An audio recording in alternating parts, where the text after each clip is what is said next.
দর্শক, একটি খবর। প্রধান উপদেষ্টার সঙ্গে যুক্তরাষ্ট্রের রাষ্ট্রদূতের সাক্ষাৎ। অন্তর্বর্তী সরকারের প্রতি সমর্থন পুনর্ব্যক্ত। কি দাঁড়ালো তাহলে? আজকেই হচ্ছে ডোনাল্ড ট্রাম্প প্রেসিডেন্ট হিসেবে শপথ নেবেন। এই শপথের দিনে তার দেশের রাষ্ট্রদূত ডক্টর মোহাম্মদ ইউনূসের সঙ্গে দেখা করছেন এবং বলছেন যে আমেরিকার পুরো সমর্থন আছে এই ইউনূস সরকারের প্রতি।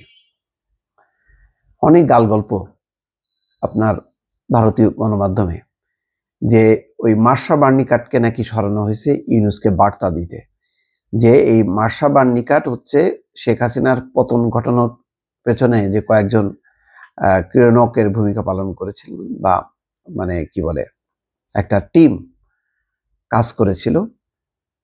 সেই মানে মার্কিন যুক্তরাষ্ট্রের পররাষ্ট্র দপ্তরে বসে সেই টিমের মেম্বার হচ্ছে মার্শা বার্নিকাট।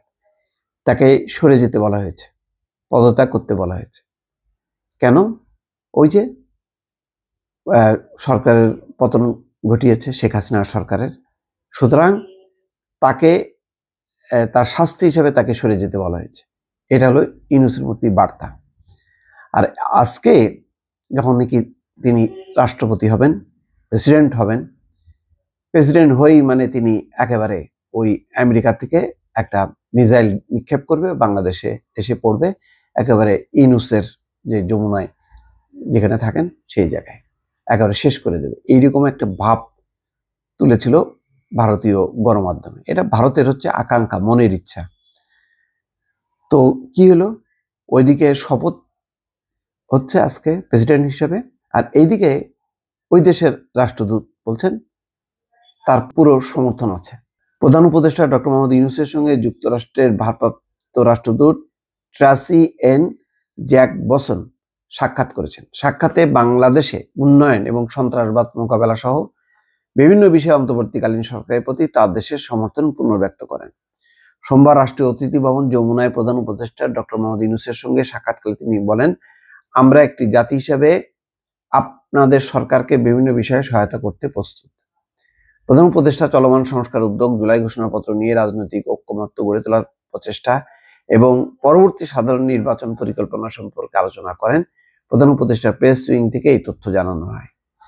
রাষ্ট্রদূত ট্রাসি এন জ্যাকবসন কয়েকজন সাংবাদিক গ্রেপ্তার এবং ধর্মীয় সংখ্যালঘুদের বিরুদ্ধে সহিংসতার কিছু রিপোর্ট নিয়ে উদ্বেগ প্রকাশ করেন। প্রধান উপদেষ্টা বলেন, তার সরকার দেশের প্রত্যেক নাগরিকের জন্য ন্যায় বিচার নিশ্চিত করতে বদ্ধপরিকর।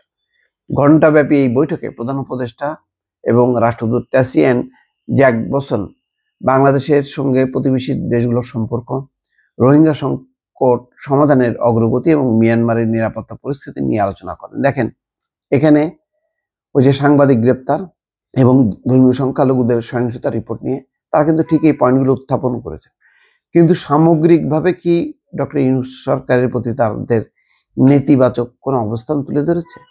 বলেছে যে দ্রুত নির্বাচন দেন, আপনারা ক্ষমতায় থাকা উচিত না, অথবা আপনি পদত্যাগ করে হাসিনা সরকারকে আবার ফিরাই নিয়ে আসেন, এমন কোনো কিছু বলেছে? বলেনি।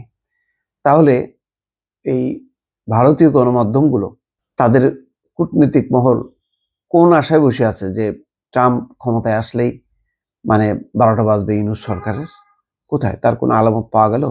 দর্শক, প্রশ্নটা থাকলো, দেখা যাক পরবর্তীতে ডোনাল্ড ট্রাম্প প্রেসিডেন্ট আজকে শপথ নেওয়ার পর কি করেন তিনি।